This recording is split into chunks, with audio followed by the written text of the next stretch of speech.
கிறிஸ்துவின் சபையார் வழங்கும் கிறிஸ்துவின் வசனம் நிகழ்ச்சியை கேட்க உங்கள் யாவரையும் அன்புடன் அழைக்கிறோம். கிறிஸ்துவின் வசனம், இது கிறிஸ்தவர் கீதம்.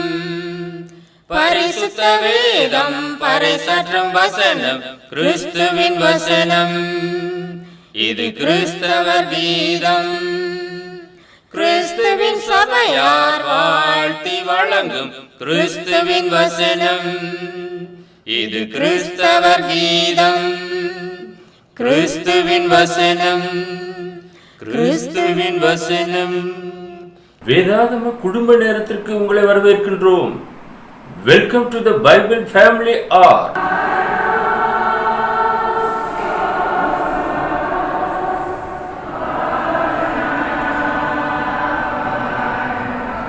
நம்முடைய ஆண்டவரும் இரட்சகருமாகிய இயேசு கிறிஸ்து சொல்லியிருக்கிறார், வேத வாக்கியங்களை ஆராய்ந்து பாருங்கள், அவைகளால் உங்களுக்கு நித்திய ஜீவன் உண்டென்று எண்ணுகிறீர்களே, என்னை குறித்து சாட்சி கொடுக்கிறவைகளும் அவைகளே என்று. யோவான் எழுதின சுவிசேஷம் 5வது அதிகாரம் 39வது வசனம். எனவே நாமும் வேத வாக்கியங்களை ஆராய்ந்து கற்றுக்கொள்ளுவோம். வத்தலகுண்டு கிறிஸ்துவின் சபையார் உங்களை வாழ்த்துகிறார்கள். இன்றைக்கு ஆவிக்குள்ளான சத்தியத்தை கேட்கும்படியாய் தொலைக்காட்சிக்கு முன்பாக உட்கார்ந்து இருக்கிற உங்களை யாவருக்கும் ஆவிக்குள்ளான சத்தியத்தை பகிர்ந்து கொடுக்கும்படியாக நம்மத்திலே வருகை தந்திருக்கிறேன். தி வேர்ட் ஆஃப் கிரைஸ்ட் மேக்சினுடைய எடிட்டரும் வத்தலகுண்டு கிறிஸ்துவின் சபையின் ஊழியருமாக இருக்கிற சகோதரர் அர்ஜுனையா அவர்கள் இன்றைக்கு நமக்கு தேவ செய்தி கொடுப்பார். கேட்டு நாம் ஆசீர்வாதம் பெறுவோம். அன்பானவர்களே, வேதாகம குடும்பங்கள் நிகழ்ச்சிக்கு உங்கள் யாவரையும் நம்முடைய ஆண்டவராய் இயேசு கிறிஸ்துவின் பரிசுத்தமான நாமத்தில் வாழ்த்தி வரவேற்பதிலே மிகுந்த மகிழ்ச்சி அடைகிறோம். Bible families. இன்றைக்கு ஏசாவின் குடும்பத்தை குறித்து நாம் தியானம் செய்யும்படியாக இருக்கின்றோம். த ஃபேமிலி ஆஃப் ஈசா. இந்த ஏசாவை குறித்து நாம் பரிசுத்த வேதாமத்திலே 5 காரியங்களை நாம் கற்றுக்கொள்ளும்படியாக இருக்கின்றோம். இவன் ஈசாக்கினுடைய மூத்த மகன், ரோம அங்கி போர்த்தவன் என்று வசனமானது இவனை பற்றி சொல்லுகிறது. ஆதியாகமம் 25வது அதிகாரம் 25வது வசனம், மூத்தவன் சிவந்த நிறமுள்ளவனாயும் சர்வாங்கமும் ரோம அங்கி போர்த்தவன் போலவும் வெளிப்பட்டான், அவனுக்கு ஏசா என்று பெயரிட்டார்கள். ஈசாக்குக்கும் ரெபெக்காளுக்கும் பிறந்த மூத்த மகன் ஏசா. இவன் ரோம அங்கி பொறுத்தவன் போல வெளிப்பட்டான், இவனுக்கு ஏசா என்று பெயரிட்டார்கள். இந்த ஏசா என்று சொல்லக்கூடிய இவன் வேட்டையிலே வல்லவனாக இருந்தான், ஒரு வேட்டைக்காரனாக இருந்திருக்கின்றான். ஆதியாகமம் 25வது அதிகாரம் 27வது வசனம். இந்த பிள்ளைகள் பெரியவர்களான போது ஏசா வேட்டையில் வல்லவனும் வனசஞ்சரியுமாய் இருந்தான். யாக்கோபு குணசாலியும் கூடாரவாசியுமாய் இருந்தான். அன்பானவர்களே, இரட்டை பிள்ளைகள். ஆனால் ஒருவன் வேட்டையிலே வல்லவனாக இருக்கிறான், ஒருவன் கூடாரவாசியாக இருக்கிறான், குணசாலியாக இருக்கின்றான். இந்த ஏசாவை பற்றி நாம் தொடர்ந்து பார்க்கும்போது, இவன் 40 வயதிலே திருமணம் செய்தான். திருமணம் என்பது மிக முக்கியமான ஒரு இடம்.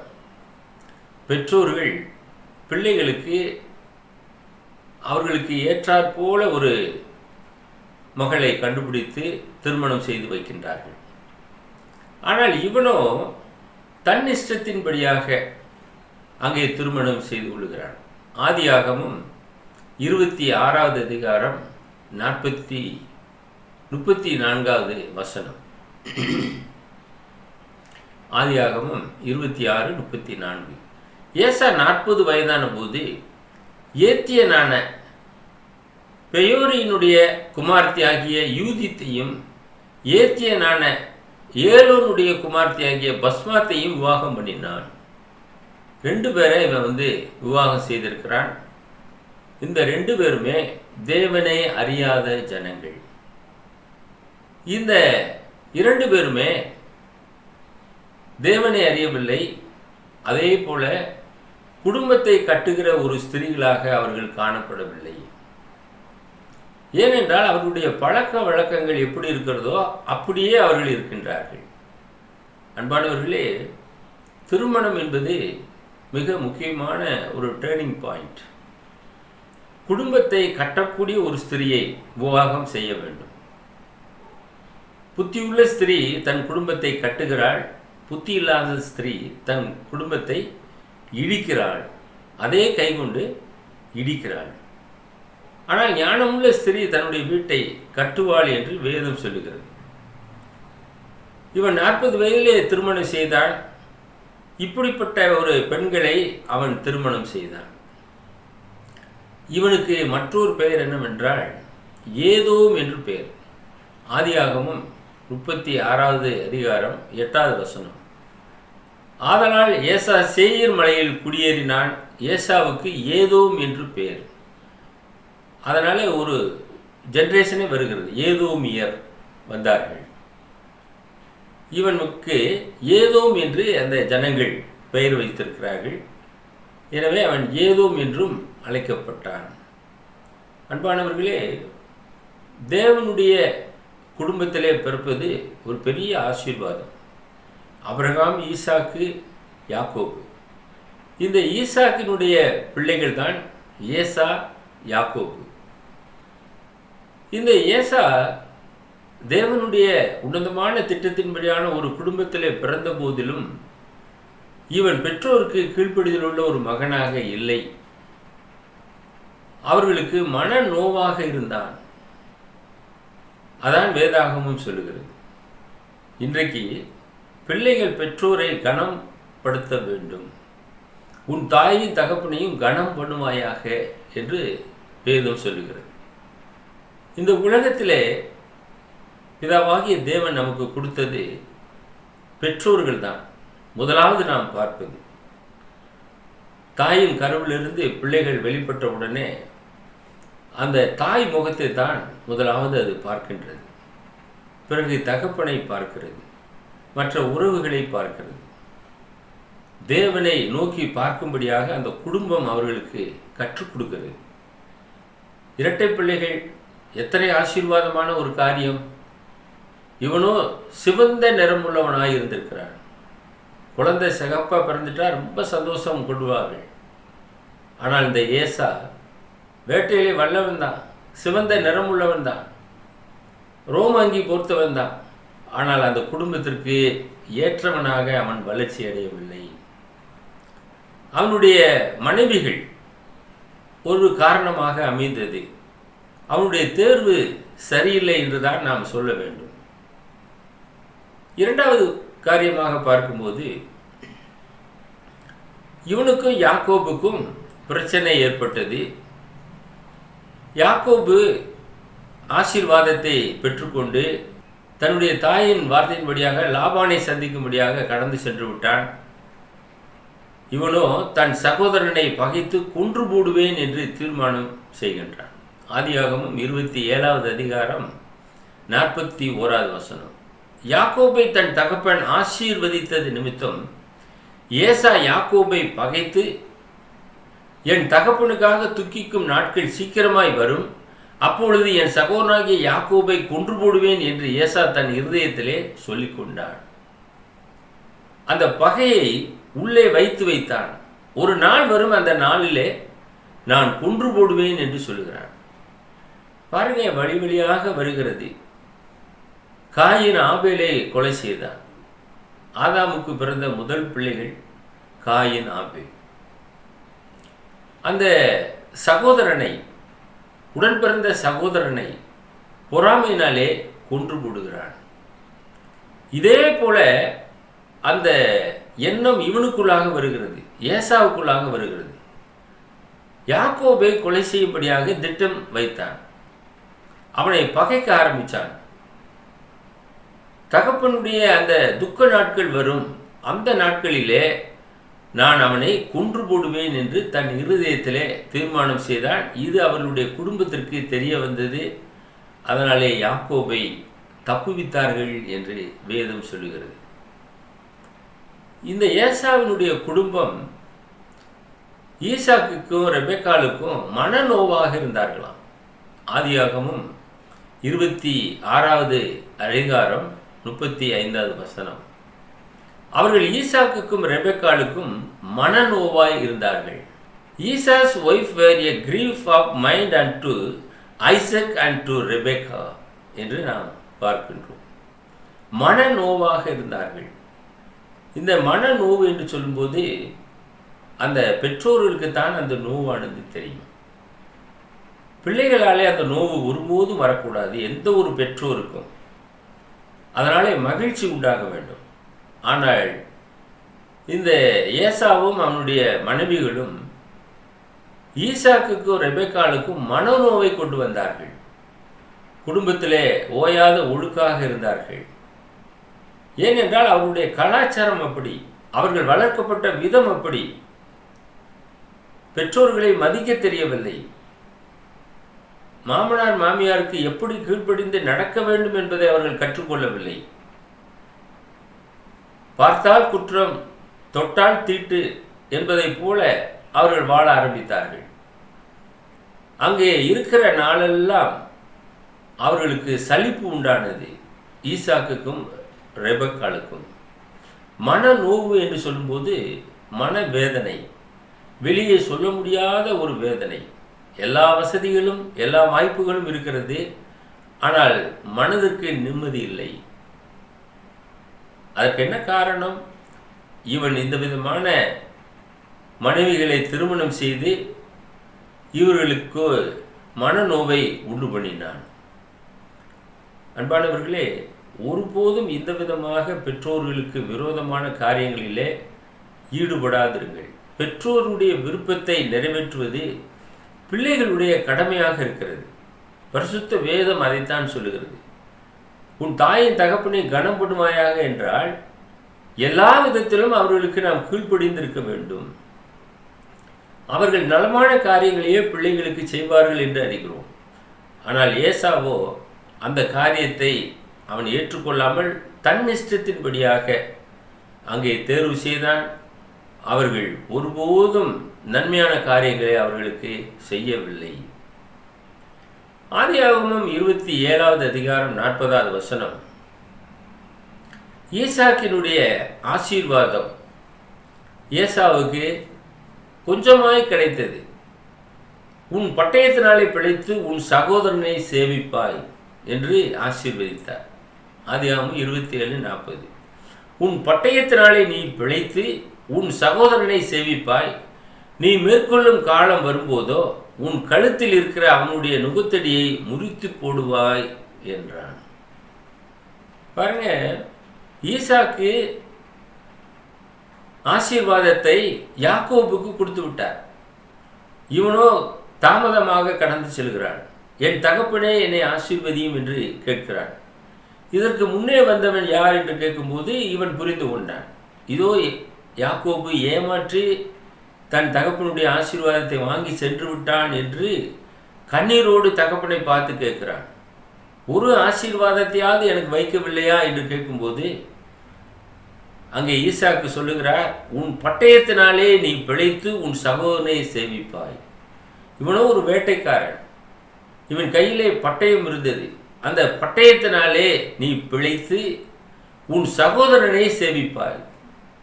உன் சகோதரன் தான் உன்னை ஆண்டு கொள்ளுவான். நீ மேற்கொள்ளும் காலம் வரும்போதோ உன் கழுத்தில் இருக்கிற அவனுடைய நுகத்தடியை முறித்து போடுவாய். அது வரைக்கும் நீ அந்த நுகத்தடியை சுமந்துதான் ஆக வேண்டும். எப்பேற்பட்ட ஆசீர்வாதம் என்று பார்த்தீர்களா? இதனாலே மேலும் அவனுக்கு எரிச்சல் உண்டானது. அவனை கொன்று போடும்படியாக இதனால தான் ஏசா திட்டம் வகுத்தான் என்று நாம் பார்க்கிறோம். அன்பானவர்களே, இன்றைக்கும் அநேக குடும்பங்களிலே இந்த விதமான சம்பவங்கள் நடந்து கொண்டுதான் இருக்கிறது. சகோதரர்களுக்குள்ளாக பிரிவினை, பிரச்சனைகள், போராட்டங்கள், ஒருவரை ஒருவர் தாக்கிக் கொள்வது எல்லாமே அந்த ஆசீர்வாத பிரச்சனையாகவே இருக்கிறது. ஒன்று சொத்து தகராறாக இருக்கும், அல்லது மற்றவர்களை சிறப்பான இடத்துல திருமணம் செய்து கொடுத்திருப்பார்கள், இவனும் ஒரு சாதாரண இடத்துல திருமணம் செய்தவனாக இருப்பான். இதை நினைத்து பொறாமை கொண்டு ஒருவருக்குள்ளாக ஒருவர் போட்டி போட்டுக்கொண்டு ஒருவரை ஒருவர் அழிக்கும்படியாக திட்டம் தீட்டுவது. சிலர் தங்களை தாங்களே கெடுத்து கொண்டு வாழ்ந்து கொண்டிருப்பார்கள். இவர்கள் நல்லா வாழக்கூடிய சகோதரன் மீது பொறாமை கொள்ள ஆரம்பிப்பார்கள். இது உலகத்திலே எல்லா குடும்பங்களிலுமே நடைபெற்று கொண்டு வருகிறதை நாம் அறிகின்றோம். மூன்றாவதாக நாம் பார்க்கும்போது அவனுடைய ஜீவியம் எப்படி இருந்தது? தன் சேஷ்ட புத்திர பாகத்தை அவன் விற்று போட்டான் என்று வேதம் சொல்கிறது.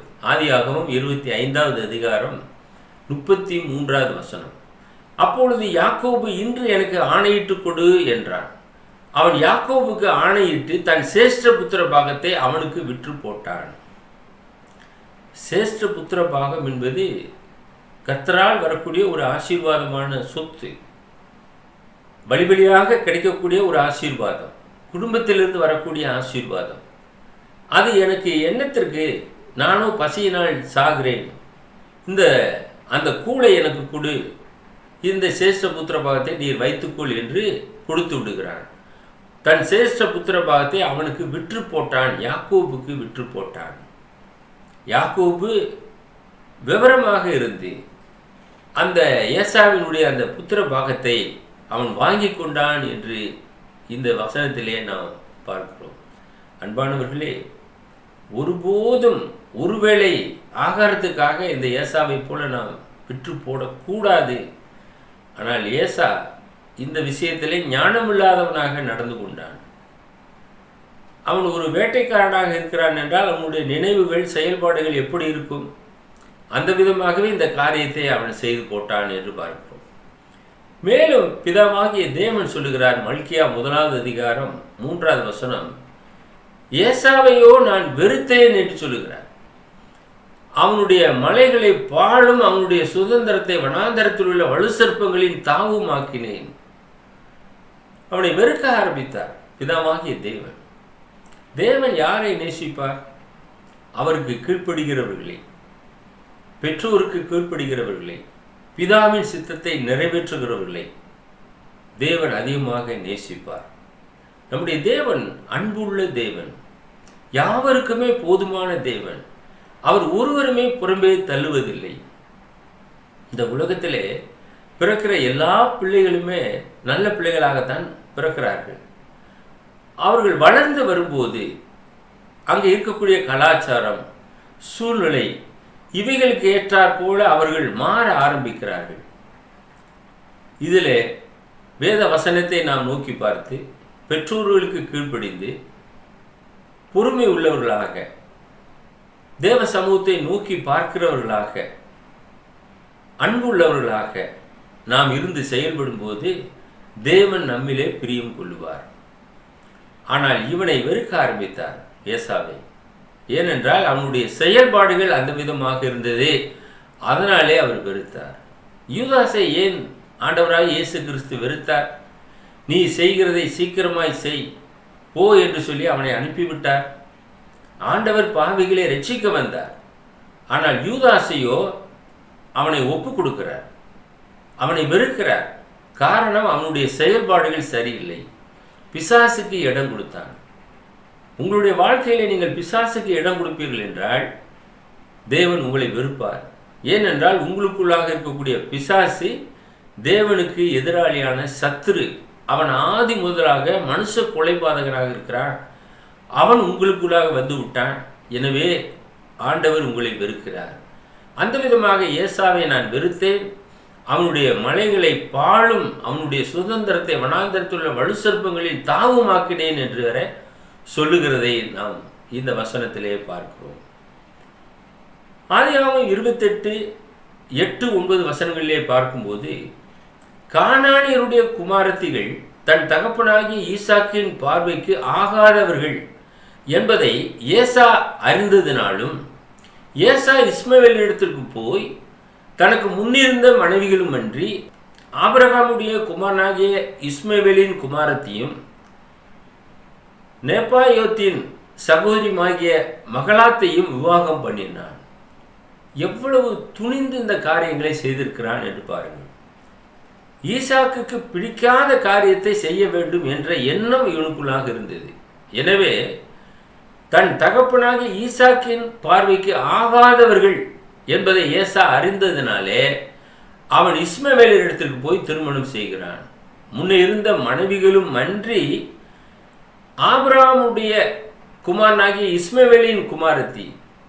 என்ன உறவு முறை வரும் என்பதை பாருங்கள். ஒருபோதும் சிந்திக்கலாமா? அந்த மாதிரி உறவு முறை தவறாக திருமணம் செய்யலாமா? இவனோ அங்கே திருமணம் செய்தான். ஆகையினாலே ஈசாக்குக்கு ரெபெக்காளுக்கு இவைகள் எல்லாமே ஒட்டுமொத்தமாக மனநோவாக இருந்தது. இவனுடைய செயல்பாடுகள் முற்றிலுமாக வேதத்திலே நாம் பார்க்கும்போது தேவனுக்கு பிரியமில்லாத காரியங்களையே அவன் செய்தான். எனவே பிதாவாகிய தேவனும் அவனை வெறுத்தார் என்று நாம் இந்த வசனத்தின் மூலமாக நாம் அறிந்து கொள்கிறோம். நான்காவதாக நாம் பார்க்கும்போது அவனுடைய முடிவு எப்படி இருந்தது? இந்த ஏசாவினுடைய முடிவு, ஏசாவினுடையவைகள் தேடி பார்க்கப்பட்டது. உபதியா 2 மற்றும் 6 வசனங்கள். இதோ நான் உன்னை ஜாதிகளில் சிறுகப்படினேன், நீ மெத்தவும் அசட்டை பண்ணப்பட்டு இருக்கிறாய். ஏசாவினுடையவைகள் எவ்வளவாய் தேடி பார்க்கப்பட்டது, அவனுடைய அந்தரங்க பொக்கிஷங்கள் எவ்வளவாய் ஆராய்ந்து எடுத்துக் கொள்ளப்பட்டது. தேடுனா கூட கிடைக்கவில்லை. ஒரு நன்மையும் அவனுடைய வாழ்க்கையிலே காணவில்லை. மெத்தவும் அசட்டை பண்ணப்பட்டவனாக இருந்தான். எனவே அவனை சிறுக பண்ணினார் பிதாவாகிய தேவன். அவனை ஆசீர்வதிக்கவில்லை. யாக்கோபை ஆசீர்வதித்தார், ஏசாவை வெறுக்க ஆரம்பித்தார். எவ்வளவாய் தேடி பார்க்கப்பட்டது என்று சொல்லுகிறார். அவனுடைய அந்தரங்க பொக்கிஷங்கள் ஆராய்ந்து எடுத்துக் கொள்ளப்பட்டது. அன்பானவர்களே, அவனுடைய சந்ததி முற்றிலுமாக வெறுக்கப்பட்டது, தள்ளுண்டு போனான் என்று பார்க்கிறோம். கர்த்தருடைய ஆசீர்வாதமே ஐஸ்வர்யத்தை தரும் என்பதை ஒருபோதும் மறந்து போகாதீர்கள். தேவனுடைய சமூகத்தை நோக்கி பாருங்கள். அவருடைய ஆசீர்வாதம் நமக்கு அற்புதமான காரியங்களை செய்யும். உபதியா 18வது வசனத்திலே நாம் பார்க்கும்போது, யாக்கோபு வம்சத்தார் அக்கினியும் யோசேப்பு வம்சத்தார் அக்கினி ஜுவாலையுமாயிருப்பார்கள், ஏசா வம்சத்தாரோ வைக்கோல் துரும்பாயிருப்பார்கள். The house of Jacob shall be a fire, and the house of Joseph a flame, and the house of Esau of stubble என்று பார்க்கிறோம். வைக்கோல் துரும்பாக இருப்பார்கள், ஆனால் அவர்களோ அக்கினி ஜுவாலையாக இருப்பார்கள், அக்கினியாக இருப்பார்கள். யாக்கோபை தேவன் ஆசீர்வதித்தார். அவருடைய வம்சம் ஆசீர்வதிக்கப்பட்டதே. வழி வழியாக அவர்கள் தேவ சித்தத்தை நிறைவேற்றினார்கள். ஆனால் ஏசா வம்சத்தாரோ வைக்கோல் துரும்பை போல ஒன்றும் இல்லாமல் ஒளிந்து போனார்கள். சருகுகளைப் போல பொசு பொசு என்று அப்படியே வெந்து சாம்பலாய் போய்விடும், அந்த விதமாக போனார்கள். அன்பானவர்களே, வேதாகமும் நம்மை சத்தியத்துக்கு நேராக வழிநடத்துகிறது. ஒருவனும் இந்த ஏசாவை போல போய்விடாதிருக்க எச்சரிக்கையாக இருங்கள். முற்றிலுமாக அவர்கள் சங்கரிக்கப்பட்டார்கள் என்று உபதியா 9:10 நாம் வாசிக்கிறோம். தேமானே, ஏசாவின் பர்வதத்தில் உள்ள மனுஷர் யாவரும் கொலையினால் சங்கரிக்கப்படும்படி உன் பராக்கிரமசாலிகள் கலங்குவார்கள். நீ உன் சகோதரனாகிய யாக்கோபுக்கு செய்த கொடுமை நிமித்தம் வெட்கம் உன்னை மூடும், நீ முற்றிலும் சங்கரிக்கப்பட்டு போவாய். சகோதரனுக்கு செய்த கொடுமை நிமித்தமாக நீ முற்றிலுமாக சங்கரிக்கப்பட்டு போவாய் என்று சொல்லப்பட்டிருந்தது. அந்த விதமாக அவன் முற்றிலுமாக அழிக்கப்பட்டான் என்று வேதம் சொல்லுகிறது. சகோதரனுக்கு விரோதமான பாவம் ஒருபோதும் மன்னிக்கப்படுவதில்லை. மனுஷ கொலை பாதகனாக இருக்கிறான் என்று வேதம் சொல்லுகிறது. சகோதரனை பகைக்கிற எவனும் மனுஷ கொலை பாதகனாக இருக்கிறான். ஏனென்றால் இவர்கள் எல்லாம் பகைத்தார்கள், கொலை செய்யும்படியாக திட்டமிட்டார்கள், தேவ ஆசீர்வாதத்தை இழந்தார்கள் என்று வேதத்திலே நாம் வாசிக்கிறோம். அன்பானவர்களே, 5வதாக நாம் பார்க்கும்போது நமக்கான பாடம் என்ன? ஒரு எச்சரிப்பு சொல்லப்பட்டிருக்கிறது. எபிரேயர் 12வது அதிகாரம் 15-16 வசனங்கள். ஒருவனும் தேவனுடைய கிருபையை இழந்து போகாதபடிக்கும் யாதொரு கசப்பான வேர் முளைத்தெழும்பி கலக்கம் உண்டாக்குறதுனாலே அநேகர் தீட்டுப்படாதபடிக்கும் ஒருவனும் வேசிக்கல்லனாகவும் ஒருவேளை போஜனத்துக்காக தன் சிரேஷ்ட புத்திர பாகத்தை விற்று போட்ட ஏசாவை போல சீர்கெட்டவனாகவும் இராதபடிக்கு எச்சரிக்கையாக இருங்கள். இவனை போல ஒருத்தரும் இருந்துவிடக் கூடாது என்ற ஒரு எச்சரிப்பின் சத்தத்தை எபிரேய ஆசான் அங்கே நமக்கு வெளிப்படுத்துகிறார். தேவனுடைய கிருபை ஆசீர்வாதமானது. அதை நாம் எழுந்து போய்விடக்கூடாது. அநேகர் தீட்டுப்பட்டு போய்விடக்கூடாது. வேசிக்கல்லனாக இருக்கக்கூடாது. ஒருவேளை போஜனத்துக்காக தன்னுடைய சிரேஷ்ட புத்திர பாகம் முழுவதையுமே விற்று போட்டானா இந்த ஏசா, அவன் ஒரு சீர்கெட்டவன், அவனை போல இராதபடிக்கு எச்சரிக்கையாக இருங்கள் என வேதம் சொல்லுகிறது. மேலும் எபிரேயர் 12:17 நாம் வாசிக்கிறோம். ஏனென்றால் பிற்பாடு அவன் ஆசீர்வாதத்தை சுதந்திரத்துக் கொள்ள விரும்பியும் ஆகாதவன் என்று தள்ளப்பட்டதை அறிவீர்கள். அவன் கண்ணீர் விட்டு கவலையோடு தேடியும் மனம் மாறுதலை காணாமற் போனான். அன்பானவர்களே, ஆசீர்வாதத்தை அவன் இழந்து போனான், மனம் மாறுதலை காணாமற் போனான் என்று நாம் அறிகிறோம். கண்ணீர் விட்டு தேடினான், கவலையோடு தேடினான், அவன் ஆகாதவன் என்று தள்ளப்பட்டான் என வேதம் சொல்லுகிறது. இன்றைக்கு தேவ சமூகத்திலே நாம் தள்ளப்படுவோம் என்றால் முழுவதும் ஆசீர்வாதத்தை நாம் இழந்து விடுவோம். தேவன் நம்மை அதிகமாக நேசிக்கிறார். அவர் நம்மிலே அன்பு செலுத்துகிறார். அவருடைய திட்டங்களையும் அவருடைய சித்தங்களையும் நாம் புரிந்து கொண்டு அதற்கு ஏற்றாற்போல குடும்பத்தில் பரிசுத்தமுள்ளவர்களாக நாம் இருந்து கொண்டு செயல்படுவோம் என்றால் பரிசுத்த சந்ததியாக இருப்போம். பரிசுத்தவான்களோடு கூட பங்கடைவோம். நித்தியமான ஆசீர்வாதத்தை நாம் தேவ சமூகத்திலே பெற்றுக்கொள்வோம். மேலும் நாம் பார்க்கிறோம் கடைசியாக ரோமர் 9வது அதிகாரம் 10-13 இதுவும் அல்லாமல் நம்முடைய பிதாவாகிய ஈசாக்கு என்னும் ஒருவனாலே ரெபெக்காள் கற்பவடியான போது பிள்ளைகள் இன்னும் பிறவாமல் நல்வினை தீவினை ஒன்றும் செய்யாமல் இருக்கையில் தேவனுடைய தெரிந்து கொள்ளுதலின்படியே அவருடைய தீர்மானம் கிரியைகளினாலே நிலை நிற்காமல் அழைக்கிறவராலே நிலை நிற்கும்படிக்கு மூத்தவன் இளையவனுக்கு ஊழியம் செய்வான் என்று அவளுடனே சொல்லப்பட்டது. அப்படியே யாக்கோபை சிநேகித்து ஏசாவை வெறுத்தேன் என்று எழுதியிருக்கிறது. As it is written, Jacob have I loved, but Esau have I hated என்று வேதம் சொல்லுகிறது. ஏசாவை வெறுத்ததற்கான காரணம் என்ன? இந்த வசனத்திலே நாம் தெளிவாக பார்க்கிறோம். அவள் கர்ப்பவதி ஆனபோது இன்னும் பிள்ளைகளே பிறக்கவே இல்லை. ஆனால் அப்பொழுதே அவளுக்கு சொல்லப்பட்டது, மூத்தவன் இளையவனுக்கு ஊழியம் செய்வான் என்று அவளுடனே சொல்லப்பட்டது. ரெபெக்காளோடு கூட சொல்லப்பட்டது. அந்த சொல்லப்பட்ட வார்த்தையின்படியாக மூத்தவன் இளையவனை சேவித்தான். அந்தப்படியே யாக்கோபை சிநேகித்து ஏசாவை வெறுத்தேன் என்று எழுதியிருக்கிறது என்று நாம் இந்த வசனத்திலே பார்க்கிறோம். இது தேவனுடைய உன்னதமான திட்டமாக இருக்கிறது.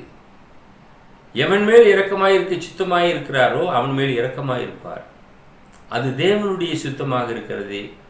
அதற்கு ஏற்றாற்போல இந்த உலகத்திலே நாம் வாழ்வோம் என்றால் பிதாவாகிய தேவனாலே ஆசீர்வாதத்தை பெற்றுக்கொள்வோம். இன்றைய நாளில் ஏசாவின் குடும்பத்தை குறித்து நாம் தியானம் செய்தோம்.